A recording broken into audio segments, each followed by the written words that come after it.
ESPN reports Kevin Durant flew straight to New York from Toronto to get an MRI on that injured Achilles. Many believe it is torn. Yahoo's Chris Haynes reports KD was nowhere close to 100% when he came back to play Monday night. Got to give it to KD. He did fight valiantly to get back on the court, though. We have got Bleacher Report's RIC BUCHER in the house. Rick, what's going on with KD? Well, ultimately, a lot of people are interpreting him going to New York as a distrust of the Warriors doctors, that he's going in another direction. My understanding is that he's meeting with the same doctor that did Kobe Bryant's Achilles. So this is more a matter of, want to go to somebody who has a track record, who's dealt with this at a high level, as opposed to, I'm done with the Warriors and I no longer trust them. We may get to that point with them as it seeps in what he has in front of us. I do know that he blocked out all of the people that were telling him, this is a bad bet. This is a risk not worth taking. For the last week leading up to this, playing in this game, he basically went dark on them. And he was only listening to the people that were supporting the idea that he wanted, which is, I want to find a way to get back on the court. Because you kept telling us that a lot of his inner circle was saying, don't do it. Okay. It's a bad risk. And ultimately, we knew this all along. KD wanted to play. And the question is going to be, as he looks at it, did the Warriors lead me into this decision where they could have protected me from myself because they know that I want to play? And they had to know. And I will say this. No matter what, the Warriors cannot say that they didn't know that this was a possibility. Now, whether they were telling KD it's a possibility or it's a probability, as the people that I talked to said, that's going to be the question. How did they portray it? And did they portray it accurately? Because when it happened, I have to tell you, it was not a surprise. It was a disappointment, but not a surprise. Okay, do you believe the Warriors knew there was a pre-existing Achilles issue, that there was some kind of fraying or micro tear or maybe even partial tear?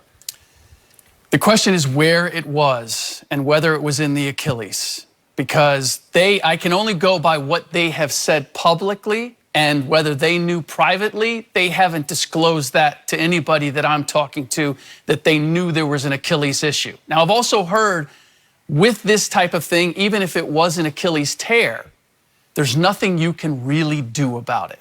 You can try to protect it. I had one physician was surprised that he wasn't wearing anything, any kind of a sleeve, anything to kind of protect that he just went out there as is. That was a shock. So how much they knew, and this is part of the issue, to be honest with you, is the fact that it has not been clear from the very beginning. He goes from he can't even play in a 3-on-3 in a practice to now he gets a practice and now he's full good to go. It's just up and down. Where are we? Not full disclosure. And that makes you question, did they do this in order to continue to chase a championship, knowing what they could sacrifice, and ultimately got what they wanted, which is, we got another game at Oracle. We got another $3-5 million because we got a whole game. We still have the hope of making Skip Bayless look good and winning in 7. Was that informing their decision, knowing that, you know what, but this might cost KD his next season? Go ahead, Shannon. Because when you look at it, Rick, is that Boogie Cousins didn't practice one game and just start playing. Right. They let Boogie practice and practice and practice and practice, and then they played him. And for Steve Kerr, now I don't know if this is true, but Steve Kerr said it was relayed to him that he could not hurt himself any worse than he already was. If I'm not mistaken, the very thing that they probably told Isaiah Thomas when he was in Boston. Now, it's also, Skip, in 2017, Boston let their medical staff go. Now, quietly, I'll give it a year, 6 months, they're going to dismiss this medical staff because this is bad for business. Yeah. You can't have that guy out there miss a month, and then you bring him back in there, not on a minutes restriction, and this happens to him. You watch what I tell you. Now, Kevin Durant it's going to be very interesting over the next, say, week to month. What starts to seep out, and what was Kevin Durant told, and what was he led to believe? KD, you can't hurt it any worse than it already is, bro. Go out there and give us what you can. And now this man is not going to be able to play until 2021. The Warriors are wrong for this. Because, Rick, the thing that I asked Skip earlier today is that if the Warriors had a 3-1 lead, would they have played Kevin Durant? Yeah. Because if you answer no, you should not have played him in this situation, because then you're telling me it was all about the win and not this man's well-being. I feel as if this has informed the Warriors the entire time. There's been a desperation and a willingness to push the envelope. Andre Iguodala has told me I shouldn't really be playing right now, and yet he is playing. Now, he's in a different phase of his career, so you could argue, okay, weighing all of the sacrifice and the risk.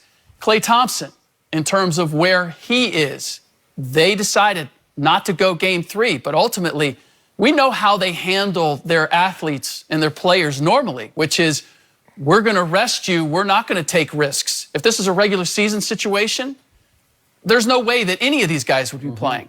But it's a matter, and looking around the corner, is this really our last best shot? We're not going to win 3. This is our shot to win 3 in a row. Where does that put us in the pantheon of franchises? Sure. All of that is at stake here. The one other element, Chelsea Lang was on their training staff last year. What I've been told is they were slow to give her a contract. Now, people were singing her praises. I've even had one surgeon tell me if she was still here, he wonders if all of this would have evolved and where they had gone. And then what happened? She went to the Hawks. She went with Travis Schlenk, who left the Warriors, knew how valuable she was. Because she was working miracles with Steph. Exactly. Okay. So, look, it's not fair to say that she could have prevented this, but she was one more person who was exemplary when it came to their medical staff, who they let go, who was now not part of the decision-making process when it came to KD. Okay. So the most troubling statement of all I've seen from a national reporter was from our guy Chris Haynes, Yahoo's Chris Haynes. He comes here occasionally and contributes to this show, as you do.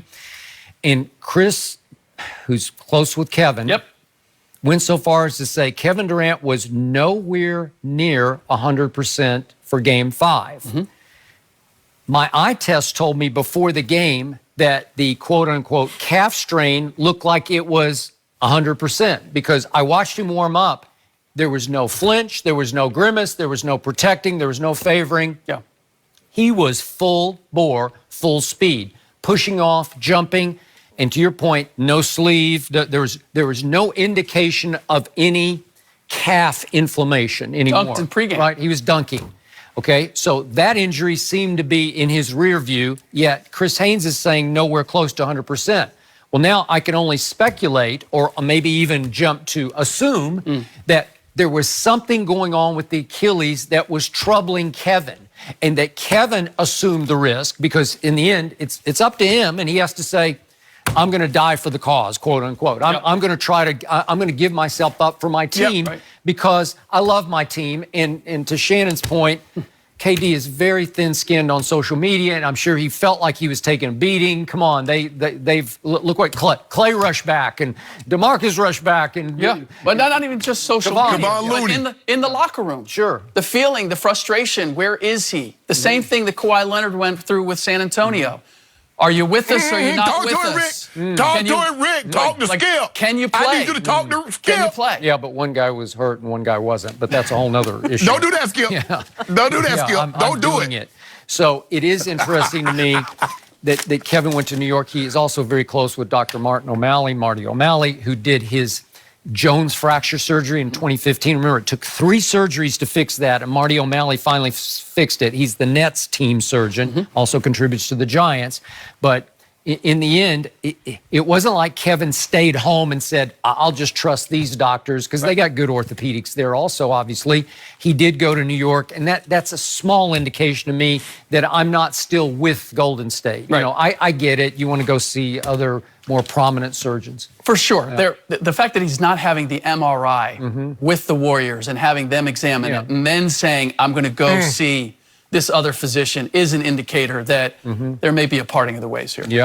Rick, we're going to keep you around for the next segment. So I thought Dr. Neil Elatrosh did Kobe surgery. Yeah, Rick. I think he did. But anyway, go ahead. Up next, we're going to get y'all to make some predictions, Shannon. I know you'll be ready to weigh in on this one. Will the Raptors close out the Warriors tomorrow? Yes, We're Shannon. discussing that up next.